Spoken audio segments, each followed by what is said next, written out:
What Guy Penrod's wife Angie confirmed in a recent conversation stopped people mid-scroll.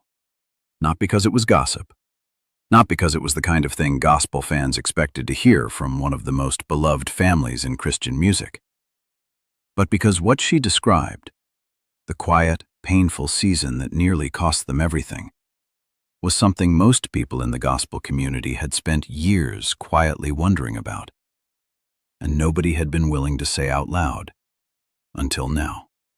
For anyone who has watched this family from a distance, the Penrods always looked like the picture that hangs on the wall of what a gospel life is supposed to look like. Guy's voice carrying a congregation to its feet, Angie steady beside him through decades of ministry, 8 children raised in the faith. But what Angie shared, carefully in her own words, pulls back the curtain on a chapter of their marriage that was anything but settled. And by the time we reach the part of this story that the gospel world has largely stayed quiet about, you'll understand why this family held on to it for as long as they did. Stay with us, because what comes out around the 10-minute mark is the part of this story that changes how you understand everything that came before it. Guy Penrod is not just a voice. For millions of people who grew up watching the Gaither Homecoming videos on Saturday mornings or late nights on public television, he was something more than a performer. He was a presence. Standing well over 6 feet tall, with that long hair and a baritone that seemed to come from somewhere deeper than the lungs, Guy was the kind of singer who made people feel as though worship had a physical weight to it. He joined the Gaither Vocal Band in 1994, and for the next 12 years, he anchored the group through some of its most beloved recordings. Songs like I Will Praise Him and his own solo on Redeemed became touchstones for an entire generation of Southern gospel and Christian music fans. Bill Gaither has said more than once that finding Guy was one of those moments that felt less like a business decision and more like providence, the right voice arriving at exactly the right time for exactly the right music. And behind all of it, through every homecoming taping, every tour date, every television appearance, was Angie. Married to Guy since 1987, she was the architecture of the family that made his ministry possible. While Guy stood at the microphone, Angie built the home, and for a long time, that arrangement looked from the outside like a seamless partnership between two people who had figured something out that most families couldn't. What the cameras never showed was the pressure building underneath. When Guy left the Gaither Vocal Band in 2008, the gospel community noticed immediately. It was the kind of departure that didn't come with a clean explanation attached to it. Fans who had followed the homecoming recordings for years wondered what had shifted. Guy spoke about wanting more time with his family, about pursuing solo work, about a season of change. All of that was true.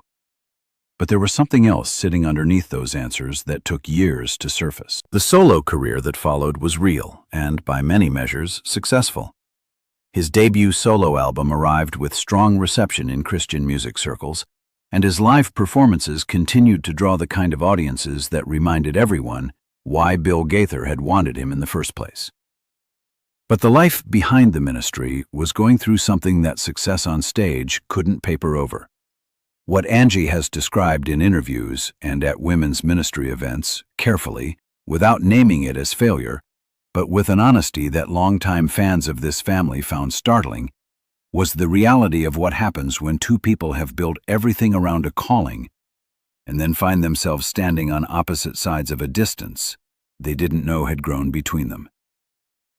The pressure of ministry, the absence that touring creates, the particular loneliness of being the spouse left behind while the calling takes the other person out into the world. She has used the phrase, "We almost didn't make it," more than once. Not in the tabloid sense, not as a dramatic headline, but as a woman talking honestly about marriage and faith and what it costs to stay. And here is where this story takes a turn that most coverage of the Penrod family has never followed all the way through. The phrase, "almost didn't make it," carries weight differently depending on who says it and where. When a celebrity says it in a magazine profile, it tends to get flattened into a talking point. When a woman like Angie Penrod says it at a women's conference, surrounded by other wives of ministry men, other women who know what it is to hold a family together while a calling takes their husband somewhere else, it lands differently. It sounds like testimony. And testimony, in the tradition that this audience knows best, is not performance. It is a reckoning. What Angie has described is not a story of betrayal or collapse in any dramatic sense.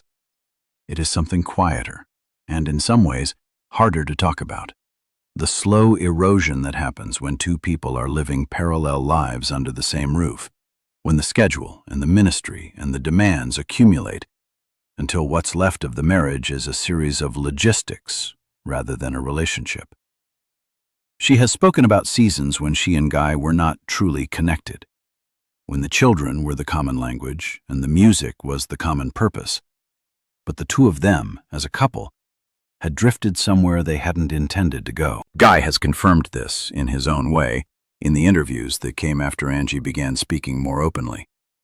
He has talked about what it meant to be humbled, not on stage, not in the music, but in the privacy of a marriage that was asking him to show up in ways that were harder than hitting a high note.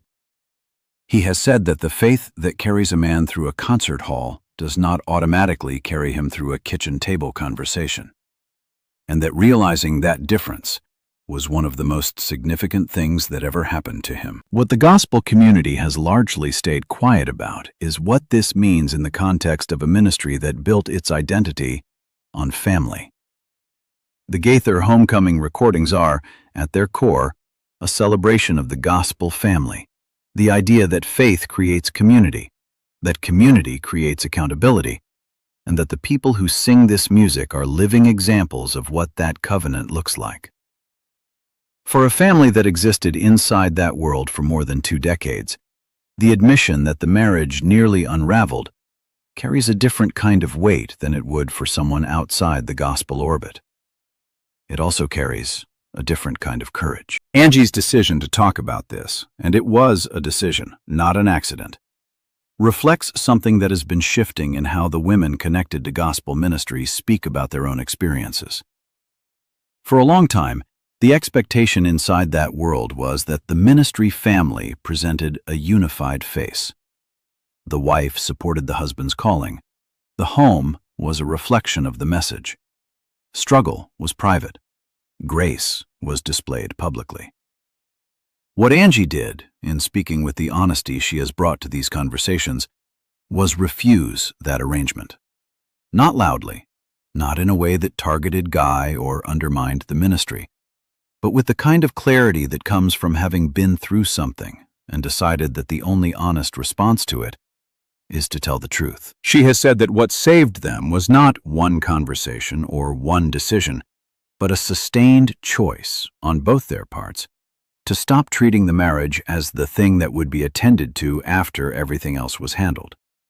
To stop assuming that two people who loved God and loved each other would automatically find their way back to each other without working at it. To start treating the relationship itself as part of the calling rather than a separate thing that ran alongside it.